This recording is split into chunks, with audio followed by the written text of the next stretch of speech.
Tubahaye ikaze ku mwanya w'iteganyagihe mugiye kugezwaho na Alphonsine Musanganire mukaba mwariteguriwe na Meteo Rwanda.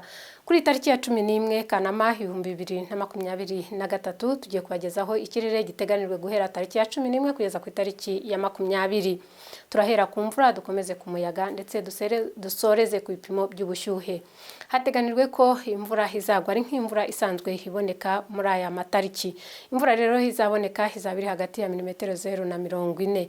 Ahateganijwe kuzabona imvura nyinshi kuruta ahandi naha hazaboneka imvura iri hagati ya milimetero 30 na 40 muri iyi minsi 10, ndetse iyi mvura ikazaboneka mu karere ka Rubavu, igice kinini cy'amajyaruguru y'akarere ka Nyabihu, mu burengerazuba n'amajyaruguru y'akarere ka Musanze ndetse no mu majyaruguru y'akarere ka Burera. Bigaragazwa n'icyatsi kijimye. Naho ahari ibara ry'icyatsi cyenda kweruruka ni mu bice byinshi by'intara y'Iburengerazuba y'amajyaruguru no mu burengerazuba bw'akarere ka Nyagatare. Hakaba hateganijwe imvura izabiri hagati ya milimetero 20 na 30.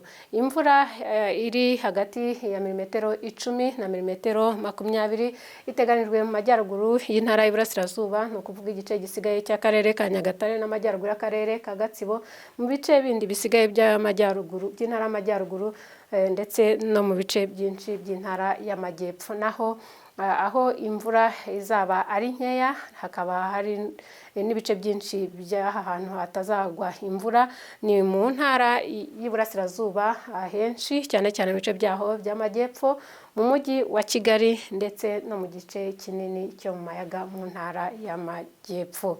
Dukomereze ku muyaga turebe umuyaga uteganijwe umuyaga uringaniye ariko nanone uganisha ku muyaga mwinshi. Umuyaga mwinshi rero uteganijwe mu karere ka Karongi, igice cy'Iburengerazuba bw'akarere ka Nyamagabe ndetse n'Uburasirazuba bw'akarere ka Nyamasheke, kimwe no mu bice byinshi byo mu karere ka Rutsiro.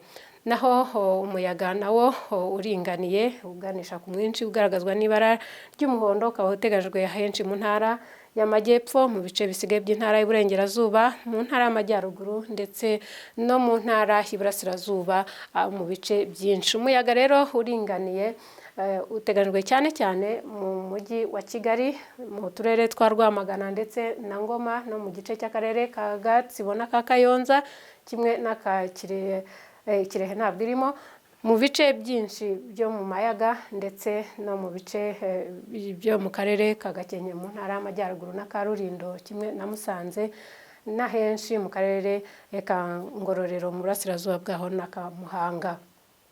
Dukomeze turebe ibipimo by'ubushyuhe biteganijwe. Ubushyuhe buteganijwe buzaba buri hagati ya °C 20 na °C 30.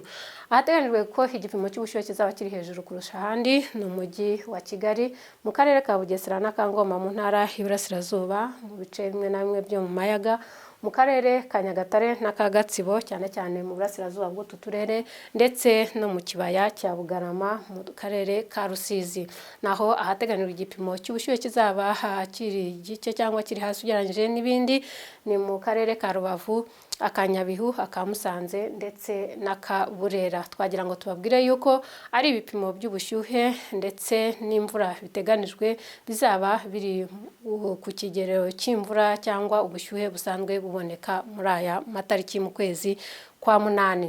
Dusoze rero tubabwira yuko ku munsi w'ejo hateganijwe yuko ikirere ku masaha y'igitondo nta mvura kizatanga ndetse no ku gicamunsi, ariko mu bice byo mu birunga ndetse n'ibice byegereye parike y'igihugu ya Nyungwe hakaba hari amahirwe yuko bazabona imvura ariko ibijojoba.